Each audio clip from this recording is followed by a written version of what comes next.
मेरे प्यारे भारत के मूल निवासियों, बाबा साहब डॉक्टर भीमराव अंबेडकर जी की सोच की दुनिया में आपका बहुत बहुत स्वागत है। संधि की कथा। पूर्व अध्यायों में निम्नलिखित सिद्धांत सिद्ध किए गए हैं। ब्राह्मणों ने शूद्रों का पतन दूसरे वर्ण से चौथे में किया। शूद्रों को गिराने के लिए उन्होंने यह यत्न निकाला कि शूद्रों का उपनयन कराना बंद कर दिया। शूद्र राजाओं के जुल्म से दुखी होकर ब्राह्मणों ने उनका पतन करा के बदला लिया। यद्यपि यह सिद्धांत बिल्कुल स्पष्ट है, तथापि निम्नलिखित प्रश्न उठ सकते हैं। यदि ब्राह्मणों का झगड़ा कुछ शूद्र राजाओं से था, तो वे शूद्र जाति के विरोधी क्यों हो गए?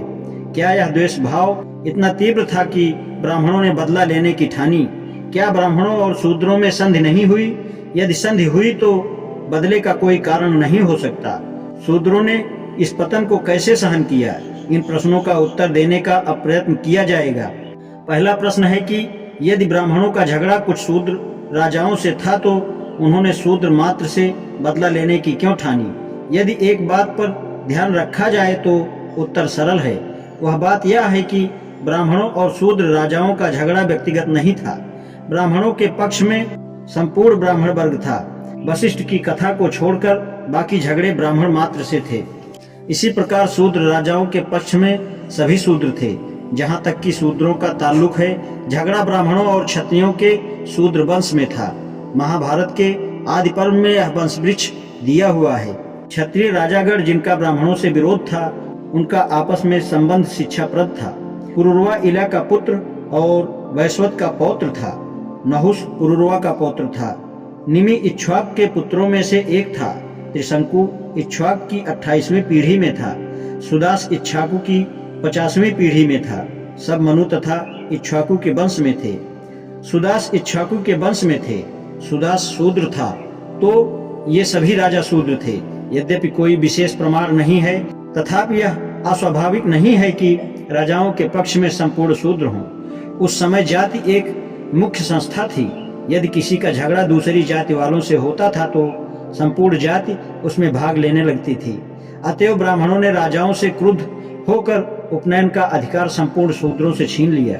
दूसरा प्रश्न यह है कि क्या झगड़ा इतना था कि ब्राह्मणों ने बदला लेने की ठान ली? दोनों पक्षों में दोषभाव चरम सीमा को पहुंच चुका था। ब्राह्मण की सामाजिक श्रेष्ठता का प्रभाव असहाय हो चला था।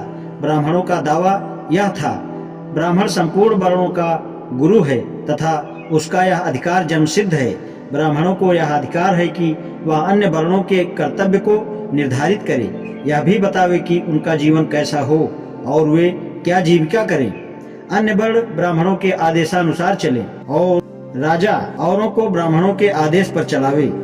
ब्राह्मण राजा के अधीन नहीं है। राजा का प्रभुत्व ब्राह्मणों को छोड़कर सब पर है। ब्राह्मण इन दंडों से मुक्त है। चाबुक, हथकड़ी, बेड़ी, देश निकाला, अभ्यर्थना और जुर्माना। श्रोत्रिय ब्राह्मण कर से मुक्त हैं। यदि गड़ा हुआ धन ब्राह्मण को मिले तो वह उसका पूर्ण अधिकारी है। यदि राजा को मिले तो वह आधा धन ब्राह्मण को दे।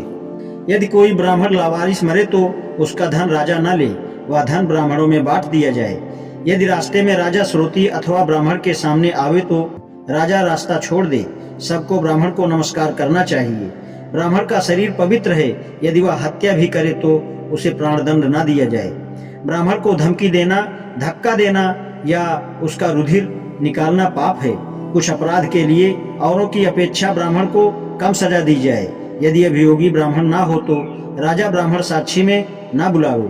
यदि किसी के 10 अब्राह्मण पति हों और उसी स्त्री को एक ब्राह्मण पत्नी बना ले तो ब्राह्मण ही उसका पति है, अन्य वर्ण वाले नहीं।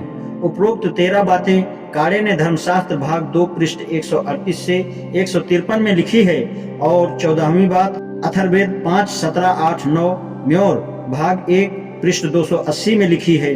ब्राह्मणों के इन विशेष अधिकारों को गिनाने के बाद काड़े ने कहा है कि ब्राह्मणों को और भी अधिकार प्राप्त थे, जैसे प्रत्येक के घर भिक्षा के लिए जाने का अधिकार, लकड़ी, फूल, पानी इत्यादि लेने का अधिकार, वे रोक टोक औरों की स्त्री से बातचीत करने का अधिकार, बिना किराया दिए औरों के पहले नदी पार जाने का अधिकार, सफर में ब्राह्मण यदि थका और भूखा हो तो 2 गन्ना और 2 कंद मुफ्त लेने का अधिकार।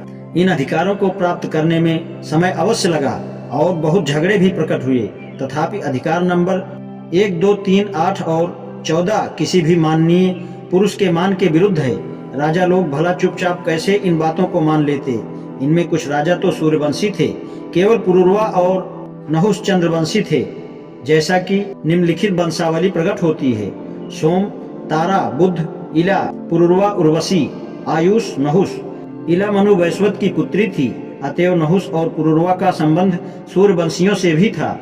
सूर्यवंशी चंद्रवंशियों से अधिक वीर थे। सूर्यवंशियों ने ब्राह्मणों से टक्कर ली और चंद्रवंशी उनसे दब गए। सूर्यवंशी विद्वान थे और कई एक ने वैदिक ऋचाएं लिखी थीं और राजर्षि कहलाते थे। ऋग्वेद की अनुक्रमणिका तथा लोक के अनुसार निम्नलिखित ऋचाएं निम्नलिखितों द्वारा रचित थीं। आज इतना ही, शेष का धन्यवाद।